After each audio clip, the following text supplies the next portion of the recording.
Jayson Tatum's becoming a legend, but there's still so much you don't know about him. Like the time an NBA player forced him to break the law, or his deadly illness that could kill him at any second. Here's 10 things you didn't know about Jayson Tatum. And first, let's talk about the teacher who tried ruining his life. Growing up, Tatum was a lot like most of us. He loved basketball and dreamed of eventually becoming an NBA player, until one day, Tatum's 4th grade teacher destroyed his dreams. 4th grade, the teacher told me, I want everybody to write a paragraph on what they want to be when they get older, what they want to do when they get older. She came around me, I was like, I want to be in the NBA. I want to be in the NBA one day. I want y'all to see me on TV. She looked at me and she was like, you gotta pick something more realistic. I remember everybody in the class kind of laughed at me. And I felt this big. I was embarrassed. And I remember I was crying. I told my mom. These teachers, man, I swear they don't want to see anybody win. But thankfully, Tatum's parents immediately began training him for the NBA. And that's what led to Tatum embarrassing a grown-ass man while he was in middle school. By the time Tatum was a 5th grader, his parents were already preparing him to be a basketball superstar. And they told him one day he'd be one of the best players in the NBA. Now, his mom let him be, but his dad was ruthless. I used to practice with him 4 to 5 times a week, and he would treat me like I was in high school. So if I messed up, he was harder on me than he was the other kids. And I used to cry every day on the way home. I used to basically almost quit basketball every day because of him. Now at that point, Tatum didn't realize it yet, but his dad slowly molded him into the best basketball player of his age group. And at just 11 years old, Tatum already started dominating. Not only was he dropping over 25 points a game, Tatum was literally dunking on dudes 3 times his age. And his first victim was his own dad? Yeah, just look at this. Tatum hit a growth spurt and got so good at basketball, he was pretty much destined for the league.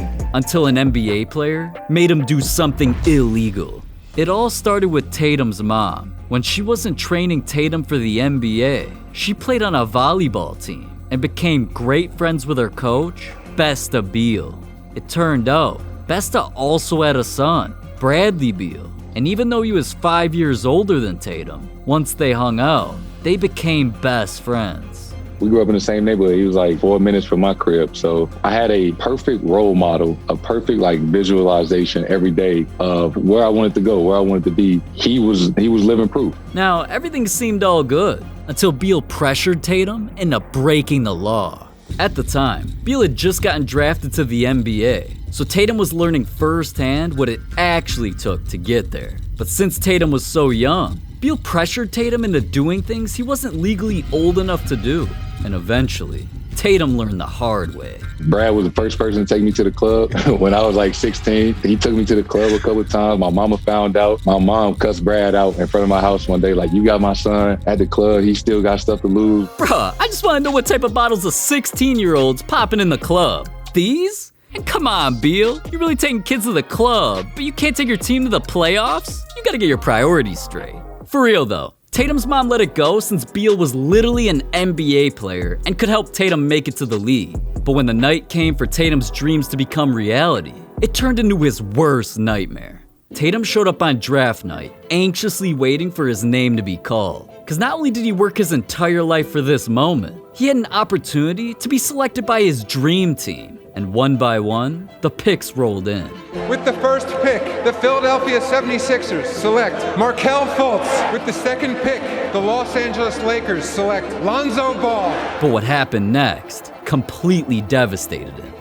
With the third pick in the 2017 NBA Draft, the Boston Celtics select Jayson Tatum from Duke University. It was official. Tatum was a Celtic. And yeah, he looked happy in the moment, but deep down, he felt empty.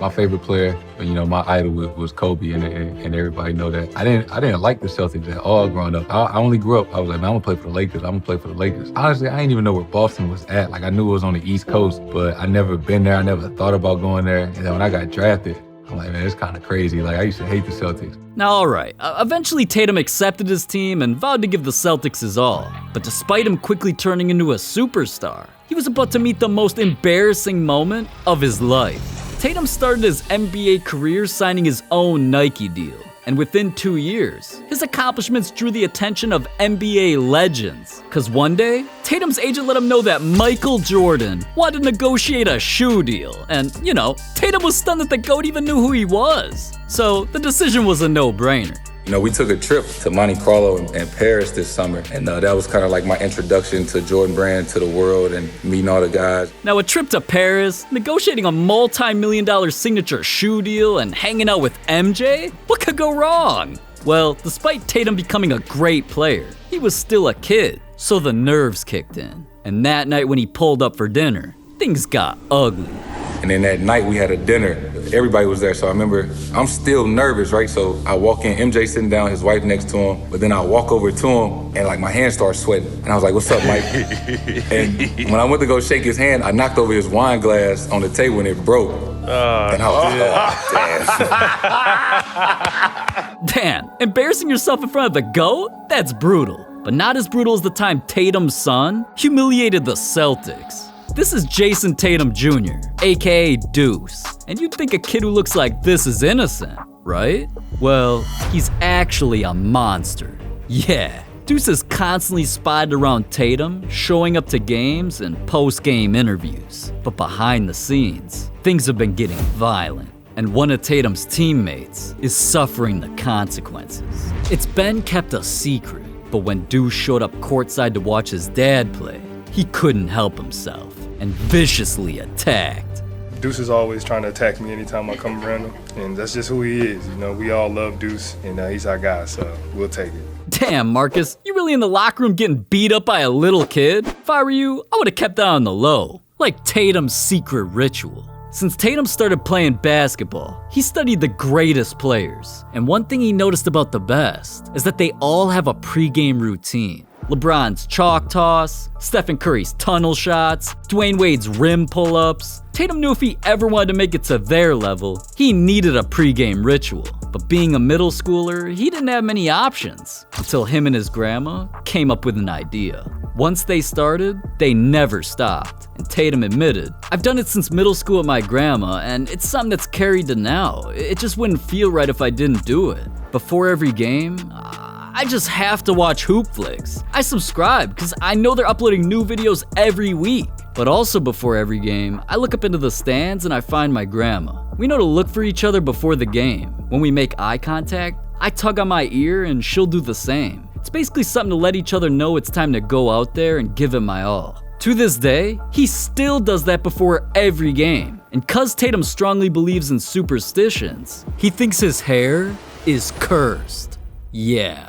Throughout Tatum's career, we've seen him rocking this cut. But out of nowhere, he came into the NBA bubble and said, "New pandemic, new me," and revealed his new curls. But it got his ass roasted. Someone said Tatum looked like James Harden and Trae Young combined. Even NBA legends jumped in on the fun. Now, Tatum laughed it off with some tweets, but the cyberbullying worked, because he wanted his old hair back. But before he had a chance, his family convinced him to keep it for a game or two. And in the first game of the bubble, things got ugly. Because not only did the Celtics lose, Tatum had the worst game of his entire career. And right at that moment, Tatum knew it was all because of his hair. And we played Milwaukee. I was 2 for 18. Damn. I couldn't buy a basket. And my trainer, he cut his own hair. Like, that's how desperate I was. So the next day, at the practice, I knock on him like, "Yo, Nick, cut this shit off."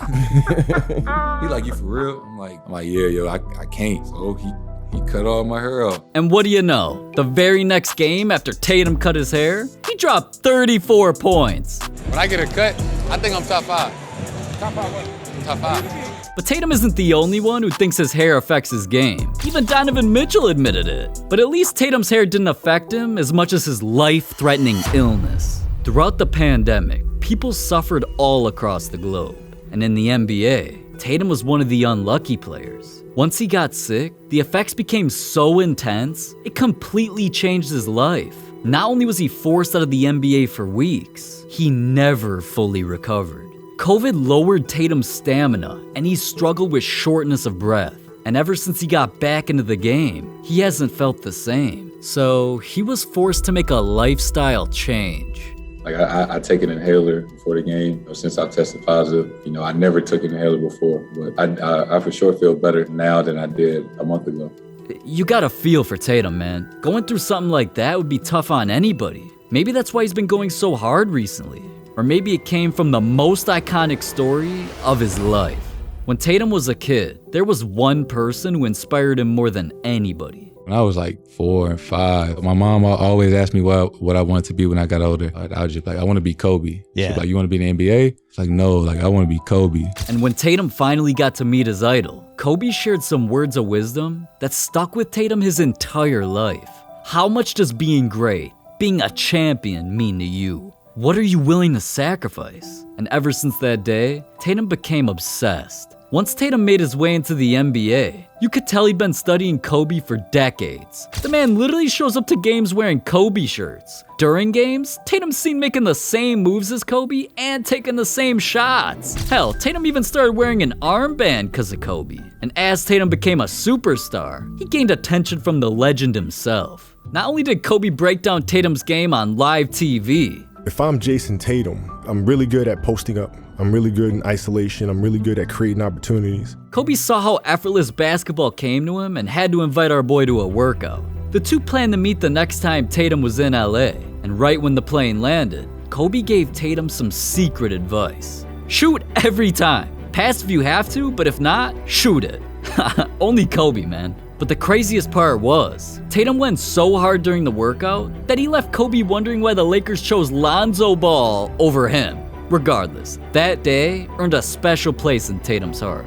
Getting to meet Kobe and work out with him on a really personal level, it was like a dream come true. It meant everything to me.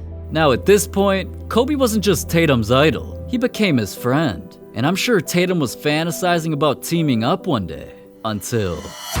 The LA Times is reporting that retired Los Angeles Lakers basketball star Kobe Bryant has been killed in a helicopter crash. Kobe's tragedy broke Tatum. And right after, Tatum let the world know that he was devastated.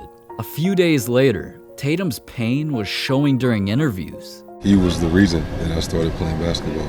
And it's been a tough couple of days.